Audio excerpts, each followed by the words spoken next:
तो आईसिस ने हमले की जिम्मेदारी अभी तक ली है और ये भी दावा किया है कि जो हमलावर हैं वो निकल गए हैं। इस बीच हमारे साथ खास मेहमान भी जुड़ गए, उनसे बात करते हैं। मेजर जनरल वीके दत्ता, रक्षा विशेषज्ञ, हमारे साथ जुड़ गए हैं। साथ ही मेजर समरपाल तूर भी हमारे साथ हैं। मेजर जनरल दत्ता, इस हमले को आप किस तरह से देख रहे हैं, क्योंकि आईसिस की तरफ से जो एक कथित जिम्मेदारी ली गई है उसको लेकर कई सारे सवाल भी हैं। बात है, आज के माहौल में जब तीसरा साल लग गया युद्ध का, रशिया यूक्रेन का युद्ध जो फरवरी में शुरू हुआ था, फरवरी के बाद ये तीसरा साल चालू हो गया। हाई स्टेट ऑफ अलर्टनेस, पूरे इंटेलिजेंस एजेंसीज, पूरे सिक्योरिटी तंत्र, पूरे और जो एंटी एयर, एंटी ड्रोन, सारा कुछ इन प्लेस है। उसके बावजूद ये टेररिस्ट मॉस्को के अंदर घुस के एक प्रोमिनेंट कॉर्कस जो कन्वेंशन हॉल है, जो वहां पे जाके ये हमला और उसको अंजाम देते हैं हमले को, तो ये एक बहुत बड़ा सिक्योरिटी लैप्स है। अमेरिका ने तो बोला साहब हमने तो आपको मार्च के शुरू में बता दिया था कि एक बड़ा हमला होने वाला है। अभी अमेरिका आपको कहां से जानकारी मिली, कैसे मिली? अमेरिका ये भी बोल रहा कि साहब इसमें यूक्रेन इन्वॉल्व नहीं है, यूक्रेन ने भी डिनायल दे दिया है। तो अभी ये आस्ते आस्ते जैसे इन्वेस्टिगेशन होगा, मुझे यकीन है कि रशियन सिक्योरिटी एजेंसी और उनका इंटेलिजेंस इसकी जड़ तक पहुंच पाएंगे। मेजर जनरल वीके दत्ता, आप ये बड़ी बात कह रहे हैं कि अमेरिका ने पहले ही आगाह कर दिया था रूस को। मेजर समरपाल, आपसे ये समझना चाहेंगे कि जब अमेरिका ने आगाह किया था तो क्या रूस को इसके बारे में जानकारी नहीं थी? उसे नहीं पता कि आखिरकार उनका दुश्मन कौन है और इस तरीके से सिक्योरिटी लैप्स होता है जिसमें 80 लोगों की जान चली गई? देखिए, जितनी भी इंटेलिजेंस एजेंसीज होती हैं, इनकी एक बिफोर इंसिडेंट वार्निंग पॉलिसी होती है। यहाँ पे information sharing is a part of policy, international policy, monitored and coordinated through various international agencies. तो अभी क्या था कि इन्होंने इतला तो कर दी थी, पर मैं यूएस की स्टेटमेंट से सहमत हूं कि इसमें यूक्रेन का हाथ नहीं है। क्योंकि पहली चीज तो आईएस खोरसान ईस्ट अफगानिस्तान में क्रिएट हुआ था।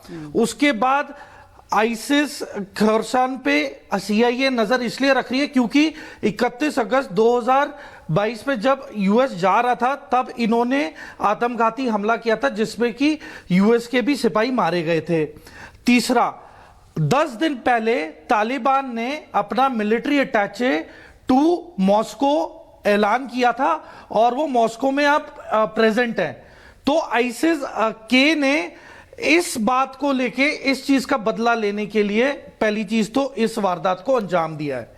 दूसरा, ये ब्रसल्स में 2016 में अटैक हुआ था आईसिस के जरिए, तो ये दोबारा इसका ब्लूप्रिंट मैचिंग है डेट को लेके, टाइमिंग को लेके। अब जहां तक कि कॉकस सिटी हॉल है, ये जो सिटी है इसका नाम है क्रास्नोगोर्स्क। तो क्रास्नोगोर्स्क क्यों टारगेट चुना गया?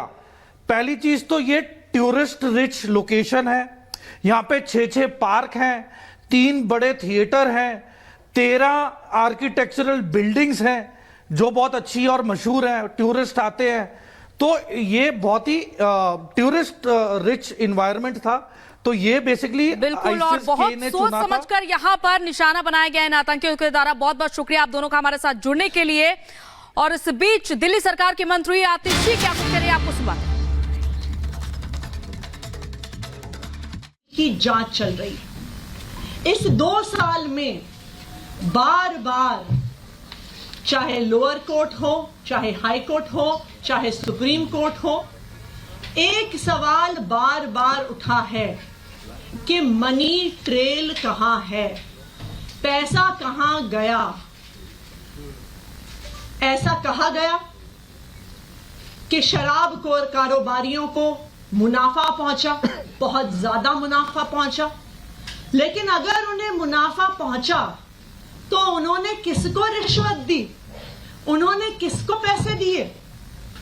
क्योंकि 2 साल की जांच के बाद, सैकड़ों रेड के बाद, हजारों लोगों को क्वेश्चन करने के बाद आम आदमी पार्टी के किसी भी नेता, किसी भी मंत्री, किसी भी कार्यकर्ता के पास से ₹1 की भी प्रोसीड्स ऑफ क्राइम की रिकवरी नहीं हुई। आज तक आम आदमी पार्टी के किसी भी नेता के पास प्रोसीड्स ऑफ क्राइम का, इस मनी ट्रेल का ₹1 भी नहीं मिला। और ये सवाल बार बार सुप्रीम कोर्ट ने भी कोर्ट में पूछा और अपने आदेश में भी लिखा कि मनी ट्रेल कहां है। अरविंद केजरीवाल जी को 2 दिन पहले इसी तथाकथित शराब घोटाले के तहत गिरफ्तार किया गया। अरविंद केजरीवाल जी की गिरफ्तारी सिर्फ एक व्यक्ति के बयान के आधार पर है। यह व्यक्ति कौन है? इस व्यक्ति का नाम है शरद चंद्र रेड्डी।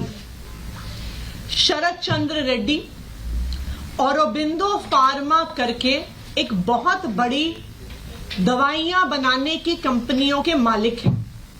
इनके पास कई और कंपनियां भी हैं, जिसमें से 2 प्रमुख कंपनियां हैं, APL हेल्थकेयर और यूजिया फार्मा। शरद चंद्र रेड्डी जी को भी दिल्ली की एक्साइज पॉलिसी में शराब के कुछ दुकानें मिली, उनको कुछ जोन मिले। शरद चंद्र रेड्डी को 9 नवंबर 2022 को क्वेश्चनिंग के लिए बुलाया गया और शरद चंद्र रेड्डी ने साफ साफ कह दिया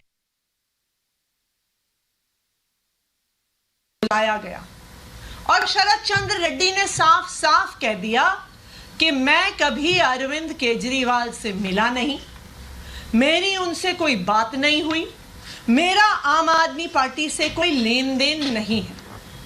जैसे ही उन्होंने कहा कि मैं अरविंद केजरीवाल से मिला नहीं, उनको तुरंत अगले दिन ईडी द्वारा गिरफ्तार कर लिया गया। कई महीने जेल में रहने के बाद एक दिन शरद रेड्डी जी ने अपना बयान बदल लिया। शरद रेड्डी जी कहते हैं कि मैं अरविंद केजरीवाल जी से मिला भी। शरद रेड्डी जी कहते हैं कि मेरी उनसे शराब घोटाले पे बात भी हुई। और जैसे ही शरद रेड्डी ये कहते हैं, उनको जमानत भी मिल जाती है ईडी के द्वारा। लेकिन ये तो सिर्फ बयान है। पैसा कहां है? मनी ट्रेल कहां है? क्योंकि बीजेपी और उनका राइट हैंड इन्फोर्समेंट डायरेक्टरेट तो बार बार कह रहे हैं कि शराब घोटाले में पैसा बना और शराब के दुकानदारों ने इस पैसे को भ्रष्टाचार में, इस पैसे को रिश्वत के तौर पे दिया। लेकिन ये तो शरद चंद्र रेड्डी का सिर्फ बयान है, जिसके आधार